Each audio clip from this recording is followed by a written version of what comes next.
Welcome back to the Autoblog podcast. I'm Greg Migliore. Joining me today for today's show is senior editor for All Things Green, John Snyder. What's going on, man? Hey, glad to be back after several weeks of holidays and parental leave. Good to be back in the mix and good to be podcasting again. Very good. Glad to have you back with one more Snyder in the fold. So Yes. that's great, good, and happy news. So we got a great show for you guys today. Lots of news. We'll run through a bunch of things here, including things on Stellantis, looking at some of GM's green plans from CES. Lots of electric car news about a potential Lincoln Corsair, an electric M car, and perhaps an electric Mustang. All electric by 2028. We'll talk about if we think that's going to actually happen. We'll also talk about the cars we've been driving.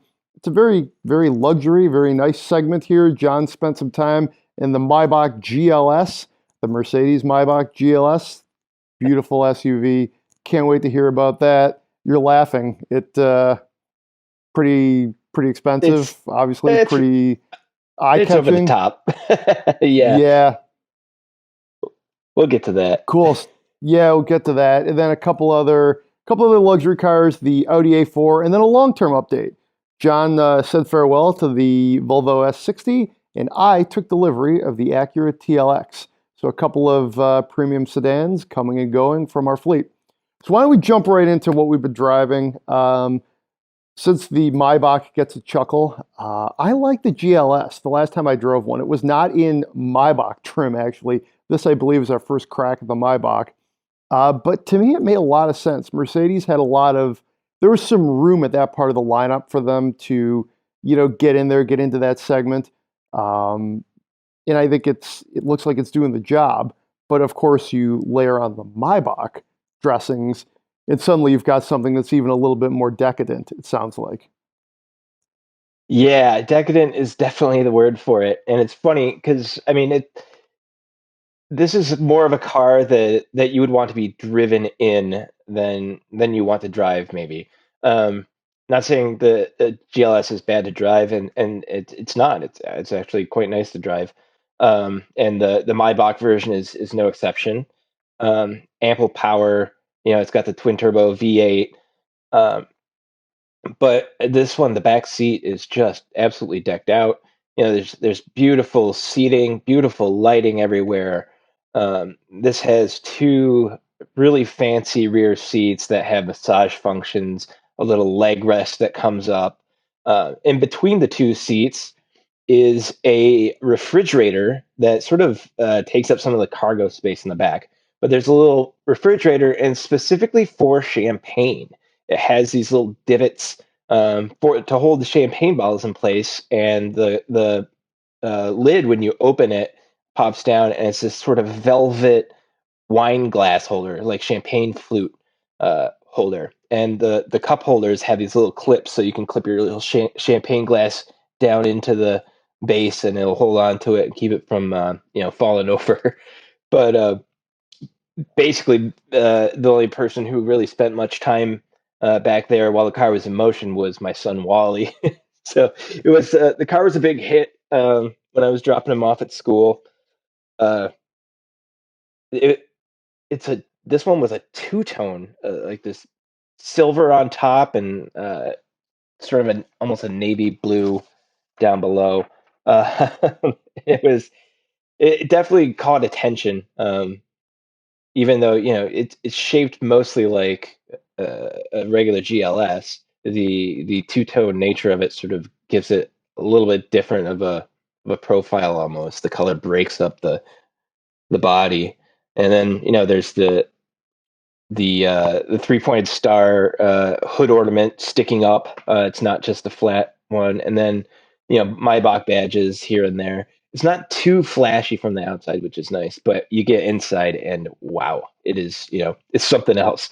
Um, but yeah, Wally quite enjoyed spending time back there. And I spent some time back there just in the driveway and checking it out, and it was really comfortable. Heated armrests, all that sort of stuff, and even a little Samsung small sort of tablet that you can use to control the screen up front when the car's not in motion. So a little, theater type feeling back there as well. Pretty cool. Pretty cool. I missed it right off the top. Did you say it actually came with the champagne flutes, or do you have to provide your own? No, you have to Okay. provide your own, and mine that I have are too tall to fit in there. But uh, I did Very try and nice. put some in there. Didn't do any drinking back there, but but this is definitely something that you would uh, send to pick up clients, that you really want to impress. Um, or if maybe you have a high end, B&B at a vineyard or something, and you want to shuttle your guests around on a wine tour or something, that would be the perfect vehicle for that. Um, but yeah, definitely the back seat is where you want to be in the Maybach. Very cool. The last time I drove a Maybach, and it's been quite some time at this point, it actually came with I guess silver champagne flutes. Silver seems like Okay. material that's maybe entirely too malleable. Maybe they were chrome with like silver on the inside. I mean, it was just like, I think we actually made a video with it too, and we were sipping LaCroix back there. And then I was thinking to myself, this is kind of gross because who knows if these champagne flutes have been cleaned. The LaCroix tasted kind of metallic. Um, so I couldn't tell Yeah. you how the car drove, but the flutes are what stuck out with me. They reminded me of like almost like chalices. Yeah. But yeah, it's a cool car. And it's interesting. I really think this is a smart move for Mercedes to have Maybach be like within the company now. It's Hmm. not like its own, like, oh, we're bringing back Maybach, this brand that you probably never heard of from 100 years ago. We're going to make two of them. They're going to cost more than most people's houses. And so it goes. Instead, they're making it like this, like Uber level on top of everything else. It's like the cherry on top of everything. And I think if you are in the market for, if you will, that's a funny thing to say. If you're in the market for a super luxury thing like this, you know what Maybach is. You Hmm. probably don't care that it's not like an independent brand or sub brand, anything like that. It's just, I mean, we could call it a sub brand, but it's a glorified trim that I think is glorified, rightfully so. That's cool. Yeah. What I did you mean, do anything fun with this limousine? not really. Nothing really fun. Just Yeah, taking Wally to school a lot and running some errands. yeah. That's pretty much it. Um, I did just try and take it out for some extended drives, but honestly, there's not really much else to learn from driving it compared to the standard GLS. It's really about just sitting there and soaking in the interior and the luxury and appreciating it. You know, checking out the little. It comes with its own little throw pillows in the back seats and stuff like that. Um, but I was kind of surprised. I expected this to be well over $200,000. It was $190,000 and 700. So uh, sort of reasonable for a Maybach GLS. Um, reasonable being a relative term. Um, but yeah, it was pretty fun. Definitely got lots of looks, especially from the other parents at Wally's kindergarten, and the teachers. Yeah, there's one of the teachers who helps out and drop off is a car dude. And so he's always, when Wally's hopping out of the car, he's always, asking questions about it from a distance. And yeah, it's always fun to drop him off, and people are always excited to see what what sort of wild thing Wally's going to come to school, and this one was probably the biggest treat since the Corvette convertible. Very nice, very nice. One of the things I miss about just, being out there more often is watching the reactions to different Yeah. like, drop-offs. And then the other thing that's really fun about press cars is people are utterly baffled how you could show up one day in a Maybach and then the next day in a Corvette convertible. Like Right. what's And the going next on here? day in It's the like next day in a Nissan Versa. right, or a Nissan Kicks or something. Yeah, no, it's fun. You know, the Maybach driving cars like that. It's fun. It's supposed to be fun. You know, it's very Gatsbyan, if you will. Yeah, But yeah, I mean, I'll say this too. I really like the GLS. I think there's a little bit of controversy with that oh, I love because, it. you know, Mercedes, the top of their like SUV lineup, there was some room in there, and they did a good job filling it. You know, and I love the GLS, yeah, and so does my wife, Kat.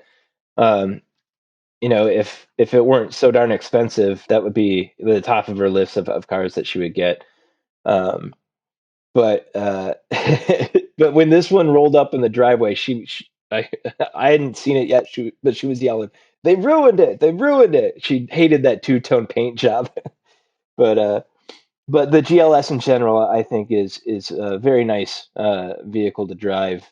Um, I like Mercedes interiors nowadays, and I think the driving dynamics of their uh, crossovers and SUVs has improved quite a bit in these newest generations too. When the GLS is no exception, and there's a lot of cool technology available in it. Some of that off-road technology, that curve technology, and then of course all the MBUX and infotainment and driver assistance technologies that all work very well. It's a very advanced lineup, and the GLS sits atop of it. I would put it ahead of like the X7 right now, the Q I would too. Q7, Q8. I mean, I just stem to stern, their interiors. I think all the Mercedes stuff just works. You know, some of the other Mm. companies, it's either overly simplified or it's like way too confusing. Mercedes, I think, strikes the right balance. Yeah, And you know, like I said, they're their interiors are great. yeah they're sort of, I don't know, maybe in danger of going a little bit past that line to where they're, too complicated and there's maybe too many features. Like some of these, you know, active workout features where the seat adjusts to, that you don't even really know what it does, and these activating, energizing comfort things where, it sets a mood and has aromas and you don't need all that. No, nobody does. I mean, most people, would take those aromas out. Um, but I mean, Mercedes has been doing well with so many things for they're hitting a good stride. I just hope they don't, try and take it that step too far, or they have to start dialing it back then in the next generation. But it is what it is, and I can't complain Yeah. right now. Last thing I'll say about this is I do think Mercedes massages are the best in the industry. Mhm. They have different settings, including like I think hot stone and all that stuff, Yeah. and it's a good feature. Like I've actually long advocated that like minivans should offer them. You know, just Hmm. because hey, you know, if you're a parent, you might want a nice like massage while you're driving your minivan. I mean, Yeah. Well, your really kids are anybody screaming might in want a back. nice massage. Yeah. Yeah, Yeah, those stressful drives, but you just, yeah, anything you can do to lower the blood pressure a little when your kids are fighting over a Nintendo Switch or whatever. Yeah, I think, yeah, that's a good idea for minivans for sure. They're expensive enough anyways. The minivans are getting more and yeah. more expensive, at the top end. Why not, make them luxury, parent mobiles. Focus on the parent a little bit. Yeah, I gotta think the tech isn't like that prohibitively expensive, right? I mean, it's just like a you know some mechanical things and components in the chair itself. You know, hey, Yeah. why not? So, all right, let's talk about this A4 that you've been driving. Hmm. What kind of trim? What were we talking about here? What was under the hood? What'd you think? Well, it's the 2021 A4 S Line 45 TFSI Quattro. So 2-liter i4 turbo, all-wheel drive. It's been really nice in this snow that we've been getting. We've been getting this light dusting over sort of this over layer of freezing rain. So it's been a little bit hairy driving some of these early mornings, and this thing is pretty good in them. The all-wheel drive and stability are well dialed in, so you don't even really notice stuff going on. But after getting out of the Volvo and then into this, I've had that or S60 for a month or two while I was on parental leave, and then get into the GLS and then into the A4. Compared to that Volvo, this just feels so crisp, and I don't know, the drive it's more mechanical, it's more dialed in, um, and it reminds me of some of the nuances that I enjoyed when we had the long term A4s that we were rotating through at our fleet. Um, they can be really good, entertaining drivers' cars when you want them to be, and then they can be very sedate, comfortable, um, you know, family sedans when you want them to be too. With a flip of a drive mode button, and start using the paddle shifters and have a good time. Very capable, very it's potent. It, but not overly so. It's a really good amount of power where um, yeah, it's still totally drivable in all weather, um, but really really fun, and it just feels so. I've said this before about the A4. It just feels so architectural, and Volvo does this too to an extent. Volvo's probably the other brand that I think has this sort of design mentality that sort of brings in a lot of geometry and simplicity and yeah, architecture. Basically, it looks like modern architecture, um, and it's very clean. It's very simple and easy to use. Everything's where you want it to be. Um, it's refreshing to get back into the A4 and drive it around um, and have some fun with it. Yeah, the A4 has always, I think, been, the last generation, I think it still retains some of that like simplistic, pure Audi, like, just really that sporting feel that you want from them. The car itself, to me, I feel like it's gotten a little more technical, a little more Mhm. aggressive with the design. In some ways, I miss that. It's the same way with the 3 and the 5 series, specifically with BMW. I feel like they've gotten a little overwrought. Yeah. I mean, some people might like this, and obviously time moves on. This is where the market is. Like a simple, clean design, um, no tech isn't really what anybody's looking for. But I just remember like the A4 circa 2010 in that generation. To me, that car really captured what Audi was trying to do.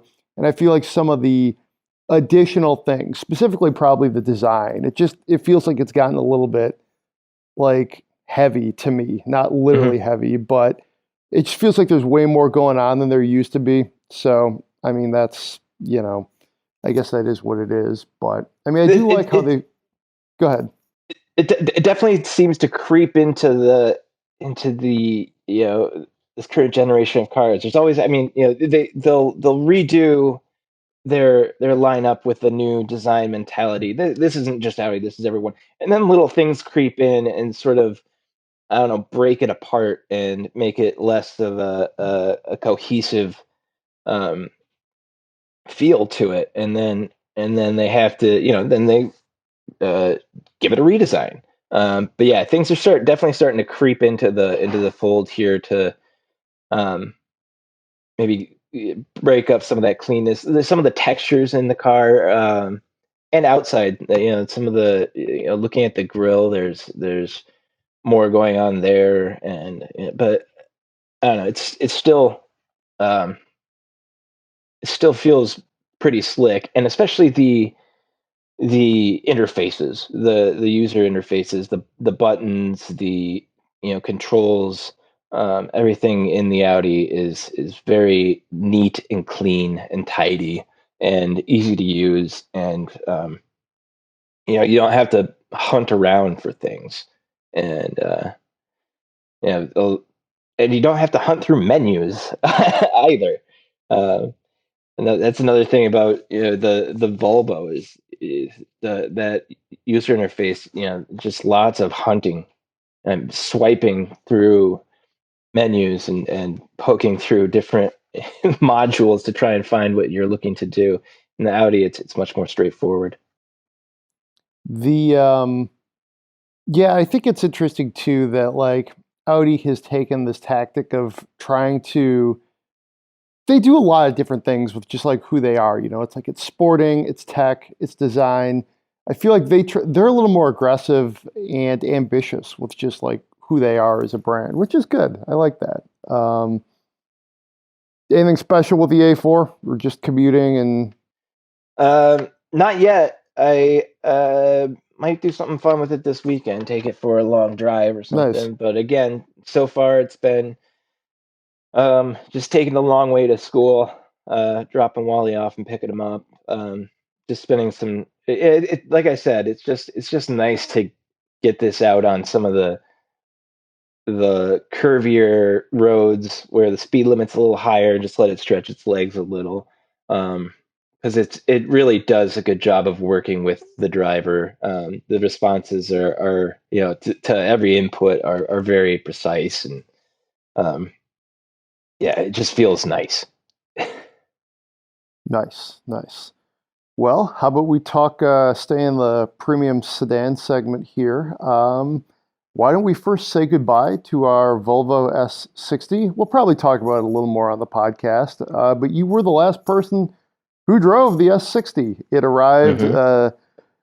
exactly this time a year ago. I think I may have been the first person to even drive it. I remember driving it. It was a plug-in, which we were all super excited about. Um, I don't think we all got quite as much. Like we didn't get to trade and drive it as much as we would have liked. Yeah. So it goes. But just I'm curious. Final thoughts. Where would you rate this in the pantheon of Autoblog long-termers? Kind of in the middle, I guess. I enjoyed it. I definitely like that it's a plug-in hybrid, especially toward the end there. Driving it in the winter, being able to do my daily driving for a month without having to go to the gas station. Just plug it in when I get home. Just keep I had the cord plugged into my porch, just the regular 110-volt mobile charger, and I just plug it in when I get home. And then it was, you know, if I was picking Wally up at lunchtime, it was, had maybe a quarter of the charge. Otherwise, it was fully charged in the morning. Um, and it was nice. I did end up using more gas in the winter simply because um, I needed to use the all-wheel drive more. That's sort of one of the quirky things about the Volvo plug-in hybrid powertrain is the gas engine drives the front wheels, the electric motor drives the rear wheels. So if you want all-wheel drive or even front-wheel drive, you have to use the gas engine. So when there was a lot of snow on the ground, it was slippery. Um, I would have to, use more gas just because of I wanted more traction. Um, but when the roads were dry, it was nice not to have to get out in the cold and freeze my butt off at the gas station. Um, but I was still figuring some things out with this car, even toward the end. I was still struggling with that infotainment, just finding things, figuring out where things, like trying to switch from, Bluetooth to the radio, or simple things like that. It's just wasn't easy. Um, and the I was having some issues with the CarPlay when I was trying to use that. The connection kept, depending on the cord. Well, not depending on the cord. It didn't seem to depend on the cord, but having some connection issues with that going in and out. Um, and then some weird electrical gremlins. There was like 2 days where I had all these alerts that stability control and ABS and the airbags were all not working. But then when I got in the car later that day, it was fine. So I just had all these notices at random, just for a couple days, and they went away. So that was interesting, um, and that's something I'll address in my wrap up. But this was like the week before it was leaving, and it fixed itself. So I didn't bother to take it in. Um, when didn't really have time to take it in, it would just been gone. Um, Glad to hear about these issues now that the car is gone. yeah, overall, I enjoyed the car. Uh, Especially, I was really surprised with how the personality could change from EV mode to performance mode. This thing could really scoot when you have it in full dynamic mode. It was pretty fast. That the engine doesn't really sound great, and the gears are a little bit slushy, maybe. But it still was quick and calm and composed and pretty fun. I was just revisiting a post I wrote almost a year ago, 5 quick thoughts on the S60, and it's just interesting to kind of look at this through like the long lens of history, how it held up. I only drove it actually a few times after this because looking at the date, it was February 10th, and then, pandemic really ramped up in March, and again, we didn't trade this car very much. But I would concur with you a lot on the drive modes. I thought that was the modes were distinctive. You could make it as green as you wanted it to be, which I did, quite frankly. Like you, I'm not super excited to freeze my tail off at a gas pump. So yeah, I mean, this car, could definitely sip fuel if you wanted it to. Um, but I also, another thing I wrote that I think this is kind of interesting, and I still stand by this, is it does feel like there was a lot going on here. Arguably, I think maybe too much. It's turbocharged and supercharged. I don't know anybody else who does that, but Volvo's been doing that for the better part of a decade. That Volkswagen said, used it's Volkswagen used to that's do right, they that. did. Yeah, I mean, we should be kind of a good trivia post here. Who has tried this crazy technique? I'll say this: it like the to the user, it's only good, if you will. You get like Mhm.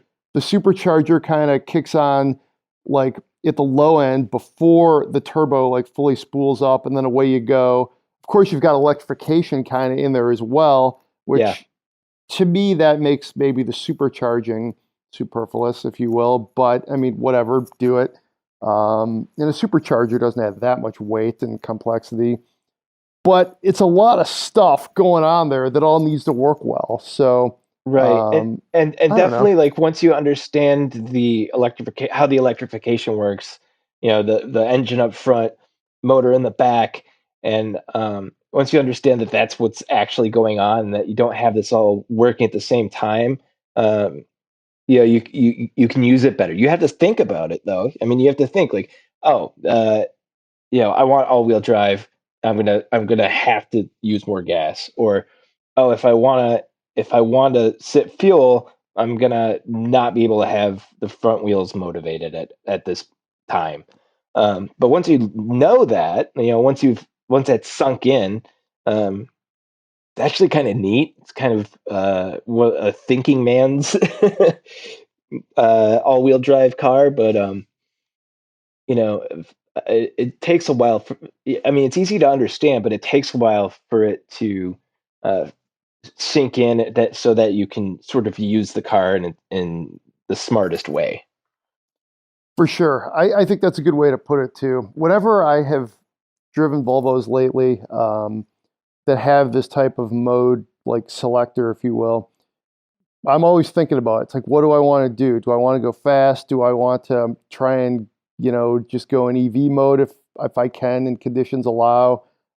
With Volvos, I'm always thinking, and I like that. I think if I were going to be a Volvo owner, that would, it might not make me buy it, but if I did, I'd be like, I'm glad I have it, that sort of thing. Yeah, So it won't. It's not something that's gonna get people out buying it, especially regular consumers. But it's something that the enthusiast may not seek out, but will definitely come to appreciate after living with the car for some time. It's one of those quirks where it makes you fall in love with a certain car. I think you probably spent some more time in it than I did, but I for sure give it high marks for the interior, Yes. the exterior. That I Hmm. mean, I was talking about the A4, how there's a lot going on. S60, they get it right.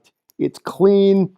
The headlights, the taillights, there's just some extra like styling cues that are a little bit like stand out, but to me, it's just like the perfect balance. Sort of like just very in good taste, but also it looks expensive, and that's, I think, a hard balance to achieve. So high marks for that. I guess if I were going to give this thing a grade, I'd probably land on like a B plus after it's year Yeah. in the Autoblog fleet, something like Yeah. that, ballpark. Yeah. B plus A minus.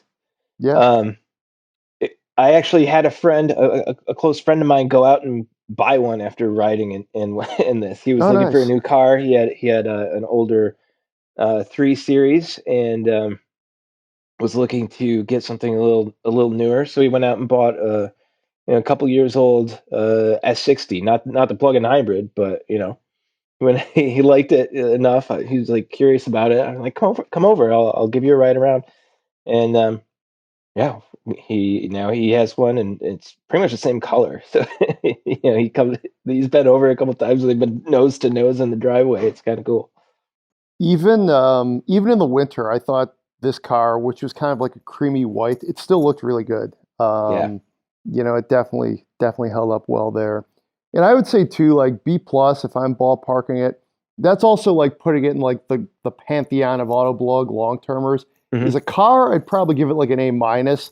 And then when I'm just stacking it up on all the things we've had, from like that Jaguar XE to Yes. the HRV to the Ridgeline, and some of it, it's just honestly like it's like not of the car's doing.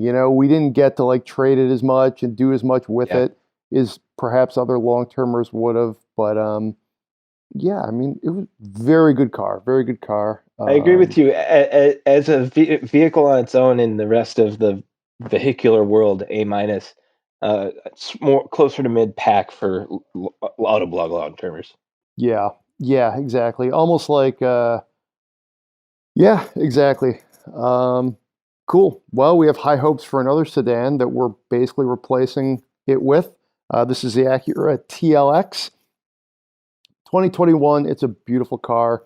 I'm just getting into it. It just arrived last week. Haven't done a ton with it, but I've been able to get some seat time with it, just running around.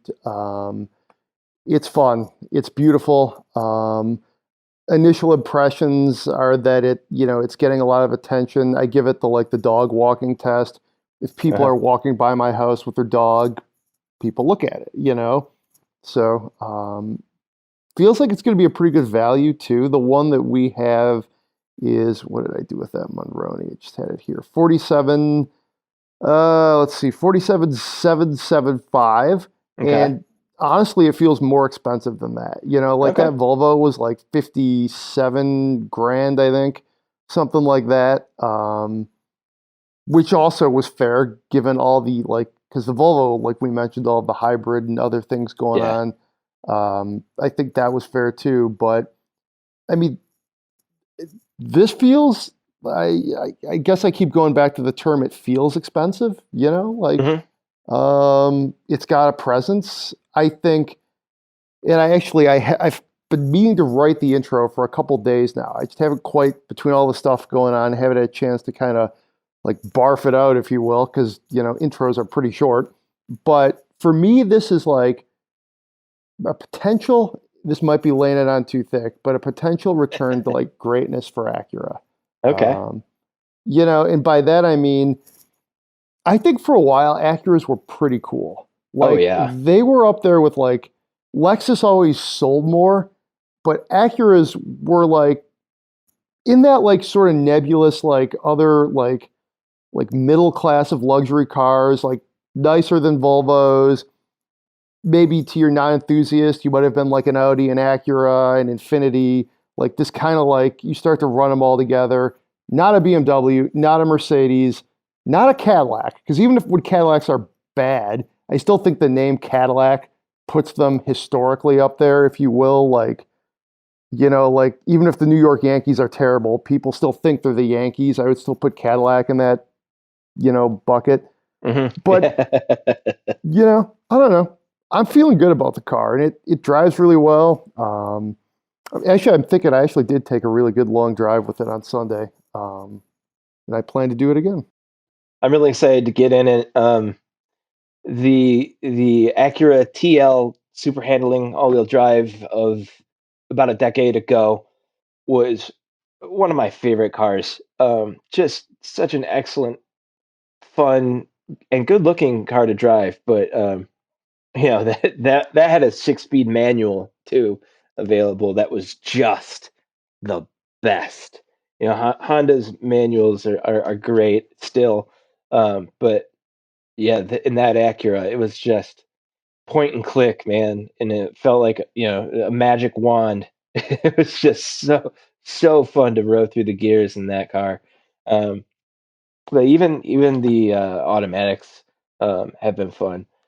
So I'm really looking forward. It's a beautiful car. I really like the lines on it. The shapes, the lighting.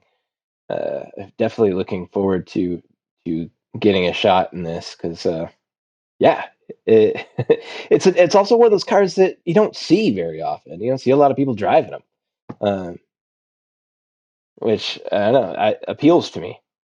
Um, Agreed. And I to yeah. go back to what you said about the TL, I had a flashback to driving that Oh car yeah. roughly around 10, 11, somewhere in there, and Mhm. it was snowing, and I just oh man, that car was awesome. That So gearbox good. was magical. That was like I It think was. one of the best Honda slash Acura gearboxes they ever did. The clutch engagement was so light. It was perfect for a car that size. It's yeah, one of the best uh, transmissions to use. Period. With unless you get into like gated shifters and whatnot in Ferrari, Right. but but I mean just for sort of a more everyday car, it was so snickety and perfect. I loved it. So you want to hear what we got?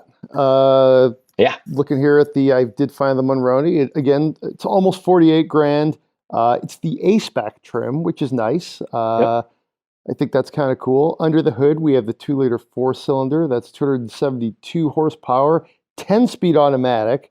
It does have super handling all-wheel drive, which I went and picked up a pizza as I'm going through my errands the other night, and it was pretty sketchy out. Like it was like kind of like this like ice rain thing, and it's on all seasons. Wasn't even worried, but Mhm. it was nice to have the all-wheel drive going on there too. Yeah. Car always stayed pretty planted, centered, all that good stuff. Um, let's see, a couple other things. I mean, this is standard, but it's got the dual LED headlights and taillights, Yeah. which I think look awesome. I think Those these look nice. taillights are like right up there with the Alfa Romeo Giulia as far as really good looking taillights. The A-Spec adds like the leather inside, um, a little bit of styling on the outside. Um, LED fog lights. You get the special wheels. I think a slightly different kind of all-season tires. 19-inch alloy wheels, ventilated front seats. So, basically it looks the part is what A-Spec does for you. And I think this car looks great. I mean, I think the lines, the proportions, the wheels, it reminds me of like when the Dodge Charger came back and people were just like lost their minds because we didn't have any kind of rear wheel drive performance for years. And then you've got this car with the dash to axle ratio that's just long, and then the back end is kind of flared. One of the best looking cars out there, I think. Like all the things I've been talking about, like with Mercedes being a little bit much and Audi being a little bit much, Acura just crushes it with the looks of this car, I think. I think they finally got their grill right. I mean, it took them 10 years, but they went away from the 1940s like train grill and they toned it down a little bit, and they've really gone in a new direction is what they've done. It's more minimalist. The shape is still like big, but it's less like, I don't know, USS Olympia, and more just kind of like, just a good clean grill, if you will, more mesh, more subtle, that sort of thing. So, yeah, I'm excited. I think you're gonna like it. I think we're all gonna like it. The trunk is pretty big, so I think we'll get a lot of use out of this. Like, it's definitely a car I could take up north, and not be constrained. I mean, inside with, 3 people and a dog, it's not going to be as comfy as a 3-row SUV, but Right. I mean, it's definitely doable. The Volvo might not have been doable, to be perfectly honest. Just even though I did take it up north as I think about it. But, I'm excited. This is a nice addition to our long-term fleet. Another theme that I think is going to come out here, and I'd like to hear your take, is I think that the sedan is not dead. I feel like, especially in the premium segment, there is an appetite for cars that look and drive like this. So I think that's what we're going to try to explore this year. And I think it'll be a good year with this car. Yeah, it sort of felt for a little while there like the sedan format was beginning to flatline, but so far it hasn't. And these great sedans keep coming out, and some of them actually sell, which is Yeah. great. I think the other thing too with Acura is they're like Cadillac kind of did it with like sedans and very few SUVs, and that didn't work for them because people don't buy sedans, all that many of them, and all they had was the Escalade and then the XT5, and they called it something else before that, the SRX. They didn't have enough crossovers. Now they're getting it right. They're getting the right balance. Acura has always had 2 or 3 SUVs and crossovers to really balance out when they want to do like 2 or 3 sedans.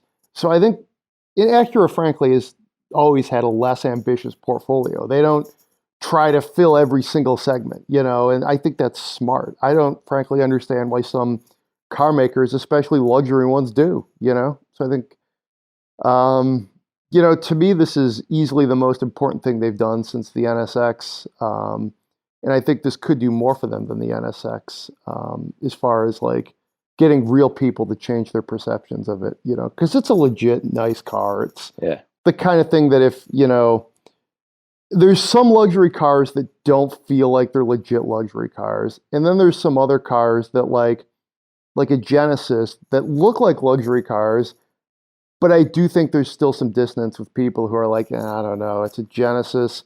That doesn't look right, or people, it's just not the right brand for some people. Yeah. I think Acura's got a chance here to kind of really shoot the gap and be a little bit of both here. And, so we'll see.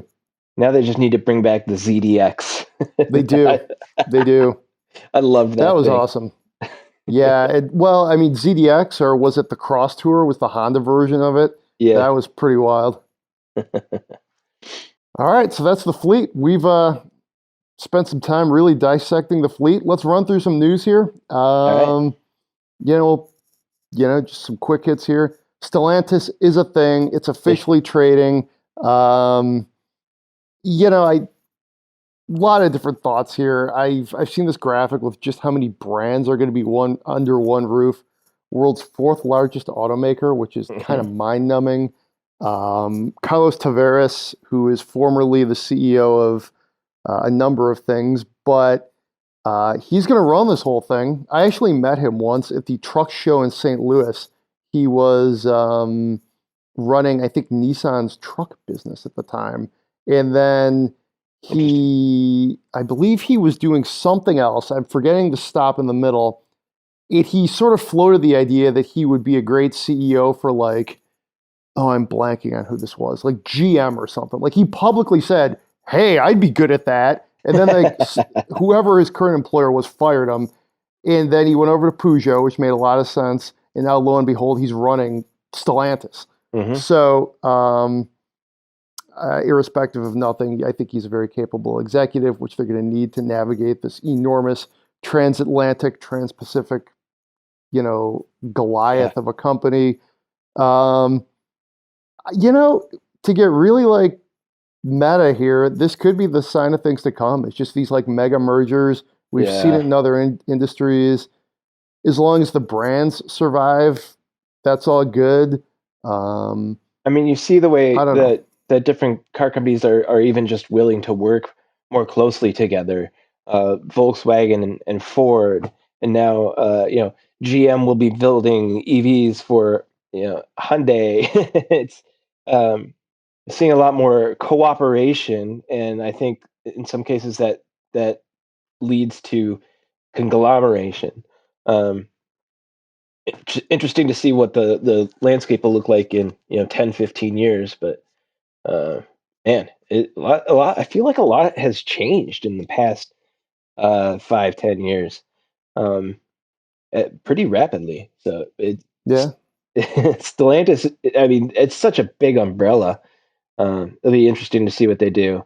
It's just so many actual brands under that one roof.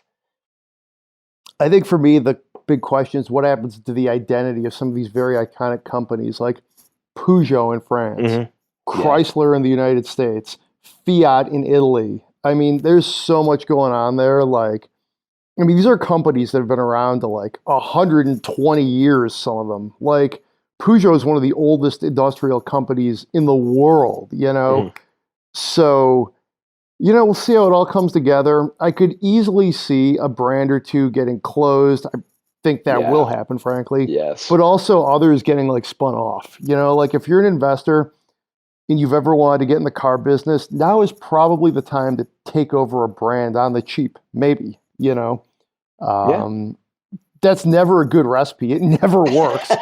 But, maybe, I don't know, like my guess is Lancia might be available if you've got some cash reserves, you're willing to take on some debt. And there's going to be a lot of manufacturing capacity in all of this too, probably more than is needed. I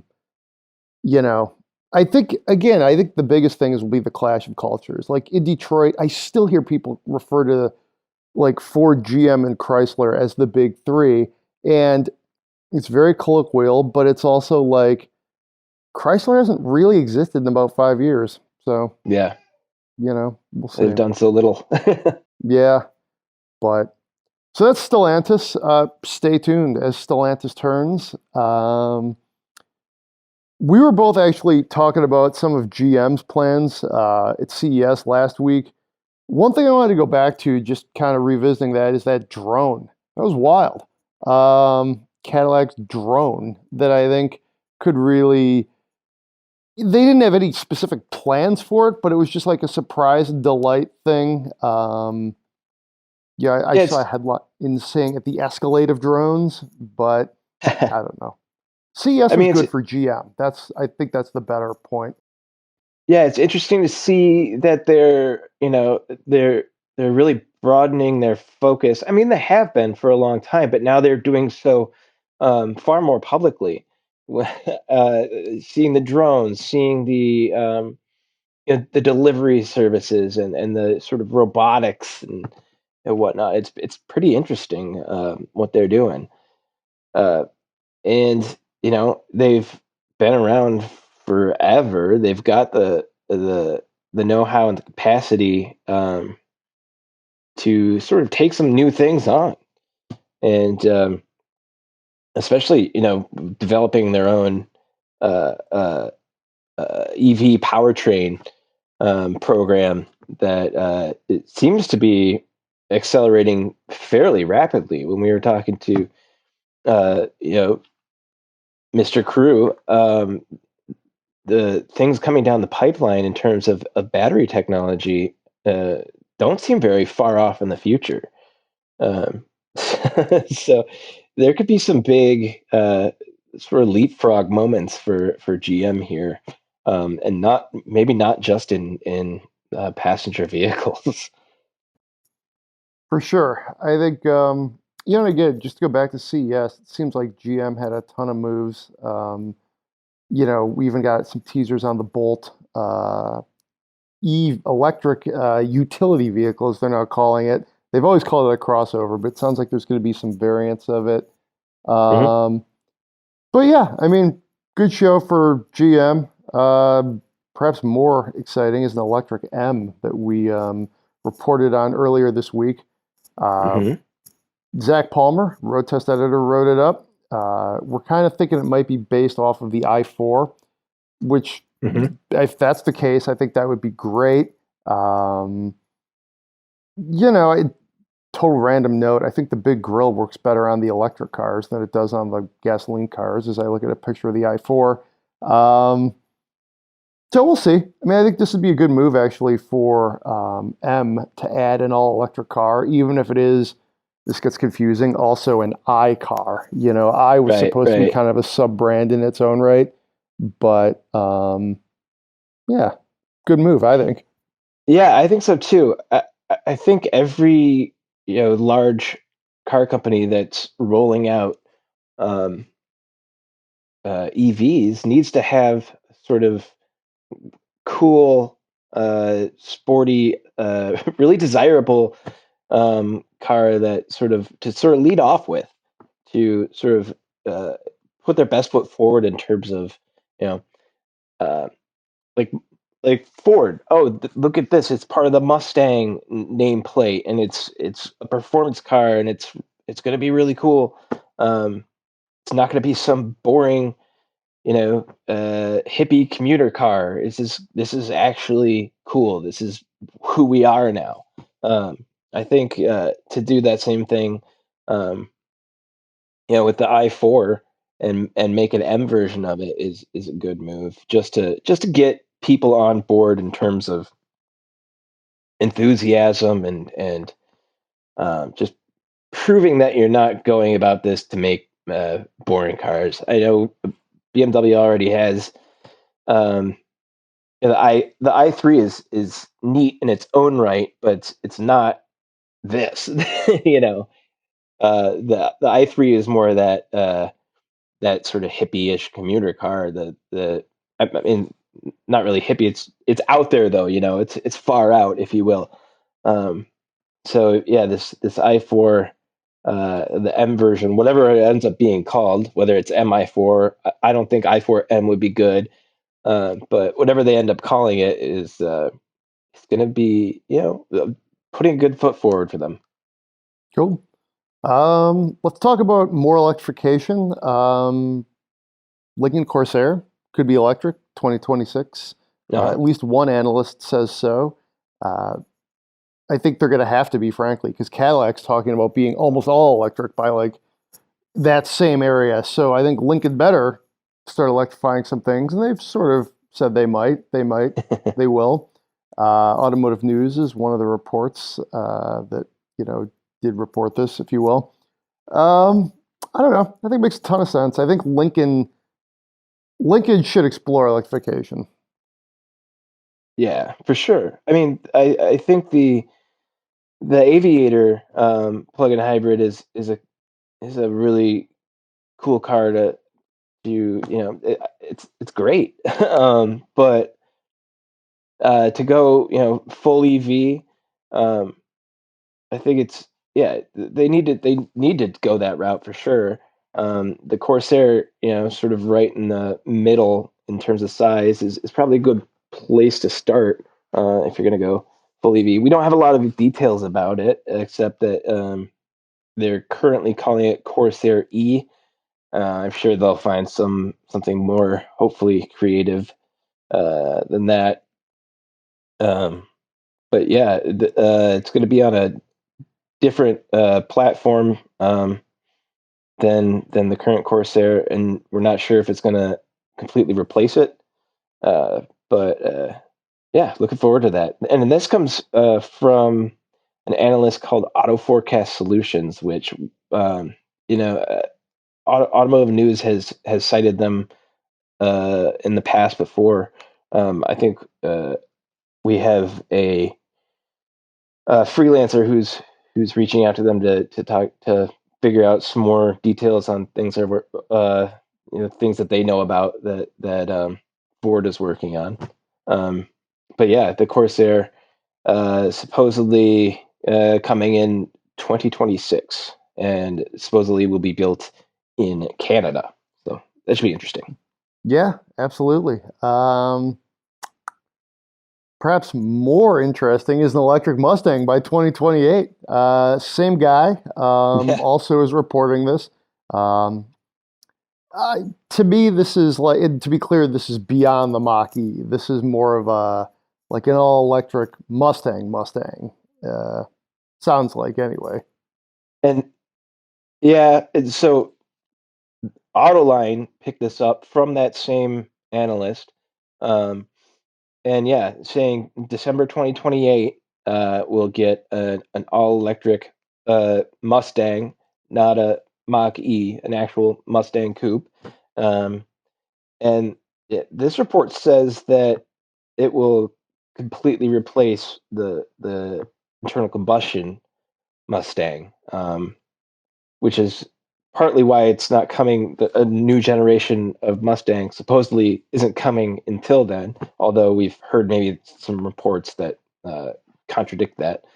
Um, but yeah, it's supposed to be built at Ford's Flat Rock facility, which doesn't have any EVs being built there at the time. So a lot of changes will have to go into place to get that up and running. Hence, 2028. But you know, it's interesting that it would replace the Mustang to me. I don't know how I feel about that. I mean, I'm all for an electric Mustang. I think that that Ford should have done an electric Mustang um, instead of the Mach-E. I'm more on board with the Mach-E now than I was before, but I always thought that Ford should just offer an electric Mustang alongside um, the regular Mustang and do it now. Um, so we'll see if this actually comes to fruition, if they actually replace the current Mustang with electric only. That would be really neat. I mean, we know that electric vehicles have the chops to do it, the performance chops to be on par with that. Maybe not the same feel. People want that rumble of the V8 and the exhaust sound and maybe even the smell of the exhaust. But 2028 gives us some time to get more used to the idea of electric cars being performance machines. And yeah, we'll see. I agree with you completely. I think great to do the Mach-E, but I think they probably should have done like there's still plenty of time and room to do like just take the coupe, fastback, notchback, whatever you want to call it, and make an electric version of it. I think there was room to use the existing body style. Now I do realize the Mustang is very purpose built, like in its current form. Yeah, So, yeah, it's tough. You can't just drop an EV in there. Although it's funny how like every aftermarket market company has no problems doing this, but then like the OEMs are like, no, no, sure. we don't want to do that. Like you could drop one in a 1967 replica of like Eleanor or something, but yeah. So I think that's something that should be explored, like really in the near term. 2028, sure, I'm actually okay with it. I do think, and this is where I wonder where like to get really like big thoughts here. like, where are we going to be as an industry and even as a country at that point? Because if the Mustang is all electric, does that mean there's no internal combustion engine? I don't know how I feel about that. Like, I actually think having, is the infrastructure going to be in place? Does that mean my minivan is going to be all electric? Because and there's a lot of ways you could slice this up, and a lot of things we don't know, not only about the future, obviously, but also about this report. But I mean, will there be several options? All electric Mustang is on the menu. Will there be, maybe the infrastructure and like just fuel economy rules and things have changed as such that really, if you want a Mustang, you're buying it for the looks, and then the all electric with the performance is baked in, and that's table stakes, par for the course, pick your cliche. That's just what we're running on. It's almost like gas right now. I kind of struggle to think we're going to get there that fast. I mean, that's 7 years from now, 8 years from now. I mean, rewind to 2013, we were doing pretty much the same thing we're doing now. Although I guess the cliche is change happens slowly and then all at once. So maybe there will be like some sort of tipping point. Broad strokes, give me an all electric Mustang. But I think I might also want to at least have the option of a naturally aspirated 5-liter V8 potentially, Yeah. But it also, to me, really depends on like how the world looks, So I don't know. And also, 2028 does give them time to, I don't know, shrink the batteries to actually plop it into a smaller car and give it the combination of performance and range that people will want, without having to make it into a larger crossover. So 2028. Who knows? Looking forward to it though. Whatever comes, 2028's got to be better than 2020 was. That's true. Yeah, I mean, the decade started kind of rough. We'll see if it ends with a rumble or an electric whir under the hood of a Mustang. We'll see. That's all the time we have this week. Thanks for joining, John. It was good talking green cars and cars in general. Please send us your questions. My pleasure. Yeah. Please send us your questions, your spend my monies. Is there anything you want to spend money on, John, in particular? Any specific, I don't know.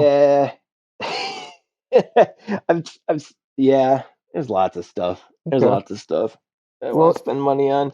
Right now, the first thing we're going to spend money on is a new vehicle for my wife, Kat. Okay. Maybe we should spend your money. The GLK the GLK that we've loved, the diesel GLK that we've loved for so many years now. We're outgrowing it with with 2 kids and 2 dogs and lots of trips to the cottage up north. We just need a little more space, so we're trying to figure out what that next vehicle is going to be. And we're getting closer to actually actively starting the buying process. So we're really looking at the Hyundai Palisade. Nice.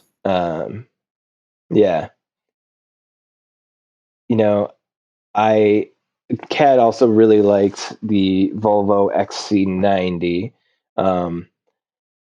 I would love to do the T8, but that's a little too expensive. We would probably go with